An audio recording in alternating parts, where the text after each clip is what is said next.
क्या भारत में अब पेट्रोल और डीजल सस्ता होने वाला है? यह सवाल इसलिए उठाया जा रहा है क्योंकि एक निजी तेल कंपनी ने पेट्रोल पर 5 रुपए और डीजल पर 3 रुपए प्रति लीटर तक कटौती कर दी है। ऐसे में सवाल उठना लाजमी है कि क्या सरकारी तेल कंपनियां भी जल्द राहत देने वाली हैं? इस बीच केंद्रीय पेट्रोलियम और प्राकृतिक गैस मंत्री हरदीप सिंह पुरी ने पेट्रोल और डीजल की कीमतों को लेकर बड़ा बयान दिया है।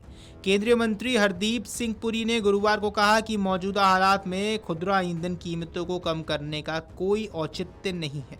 उन्होंने बताया कि वैश्विक कच्चे तेल बाजारों में बड़े उतार चढ़ाव के बावजूद पेट्रोल और डीजल की कीमतें काफ़ी हद तक स्थिर रही हैं। पिछले 4 वर्षों में पेट्रोल की कीमतों में केवल 5.58% और डीजल की कीमतों में 6.23% की वृद्धि हुई है।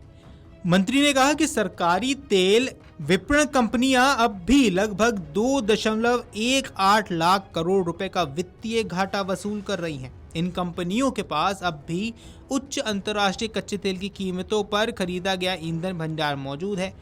इससे खुदरा कीमतों में तत्काल कमी करना अव्यावहारिक हो जाता है। केंद्रीय मंत्री ने अपने बयान में कहा, इसलिए इस समय ईंधन कीमतों को कम करने का सवाल उचित नहीं है। अगर 2-3 महीनों तक कच्चे तेल की कीमतें नरम रहती हैं तो हम इस बारे में ज़रूर सोचेंगे।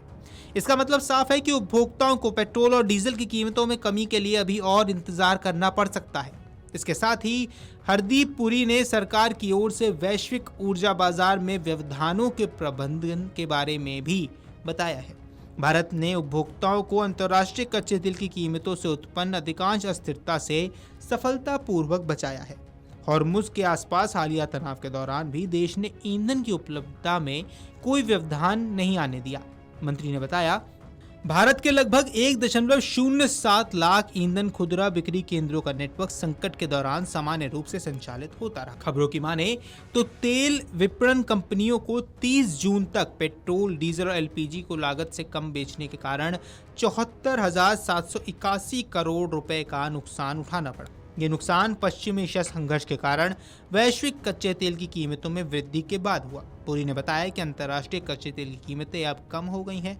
हालांकि कंपनियां अभी भी उस कच्चे तेल का प्रसंस्करण कर रही हैं जिसे उन्होंने पश्चिम एशिया संकट के चरम पर खरीदा था।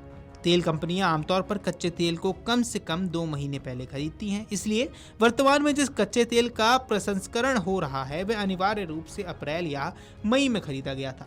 उस समय अंतर्राष्ट्रीय कीमतें बहुत अधिक थी। पुरी ने कहा कि पेट्रोल और डीजल की कीमतों में कमी का सवाल तब उचित होगा जब कच्चे तेल की कीमतें अगले कुछ हफ्तों तक कम बनी रहें। अमेरिका और ईरान के बीच संघर्ष समाप्त होने के बावजूद जून के दूसरे भाग में कच्चे तेल की कीमतें कम होना शुरू हुई हैं।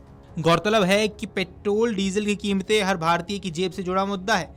बीते कुछ महीनों में वैश्विक हालात और पश्चिम एशिया में तनाव के कारण कच्चे तेल की कीमतें तेजी से बढ़ी, लेकिन अब हालात बदल रहे हैं। ऐसे में लोगों को उम्मीद बढ़ गई कि पेट्रोल और डीजल के दामों में राहत मिल सकती है। इन अटकलों को और बल तब मिला जब देश की बड़ी निजी ईंधन कंपनी नायरा एनर्जी ने अपने पेट्रोल पंपों पर पेट्रोल 5 रुपए और डीजल 3 रुपए प्रति लीटर सस्ता कर दिया।